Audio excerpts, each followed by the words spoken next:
Hello, my name is Andrea Büchler. I'm a legal scholar, a professor at the Law Institute of the University of Zurich in Switzerland.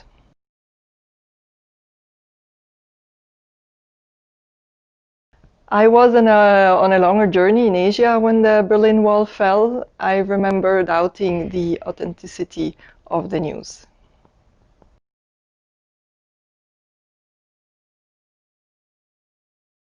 I wanted to become many things as a child. Most importantly, I wanted to be part of change. Um, and yes, in a certain way, this has become true, but it's not me alone, especially since everything I have done is closely interwoven with the thinking and doing of many colleagues.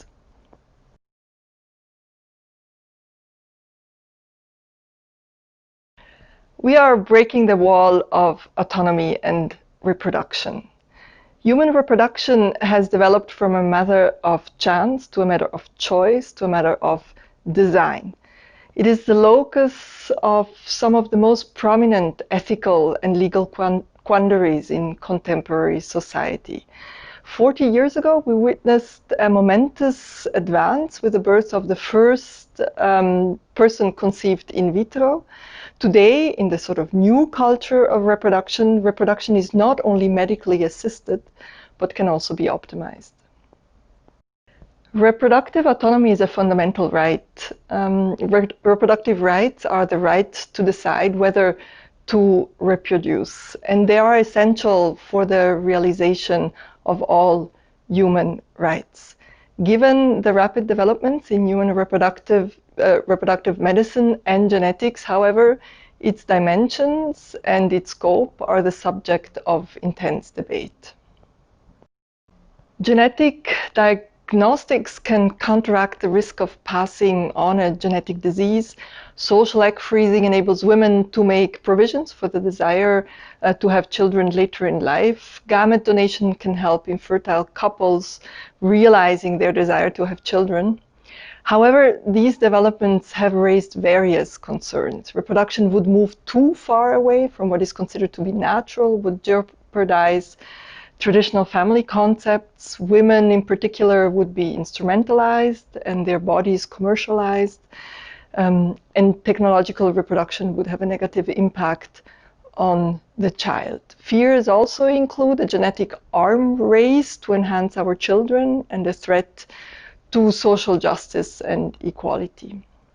In view of these concerns and widespread unease about technological intervention into the childbearing, there is a clear need for an inclusive conversation connecting scientific and technological advances with science policy and the regulatory environment.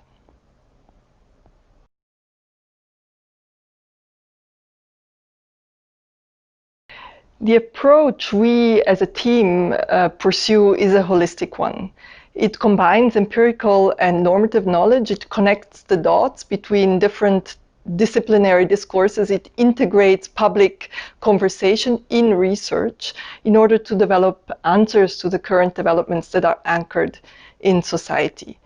It is committed to human dignity and social justice and acknowledges the importance of autonomy in this highly personal, intimate, and existential realm of life.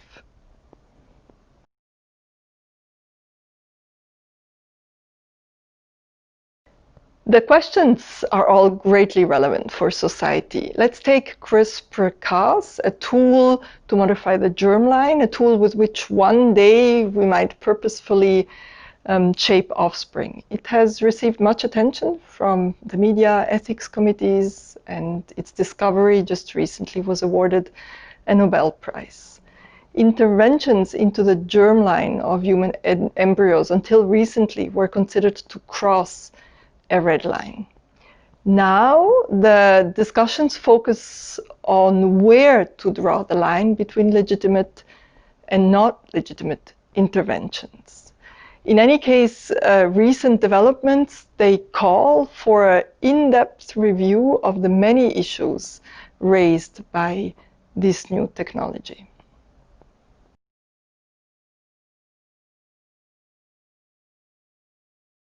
We must situate science and technological advances in the context of values and norms and reconsider the central concept of reproductive autonomy. We need a rich and nuanced concept of reproductive autonomy, one that is broad in its ambit and pays attention to context and to social norms. In short, we need a reproductive autonomy worth having. What that exactly means for policymakers, the medical profession, and each of us, that is a question really worth investigating.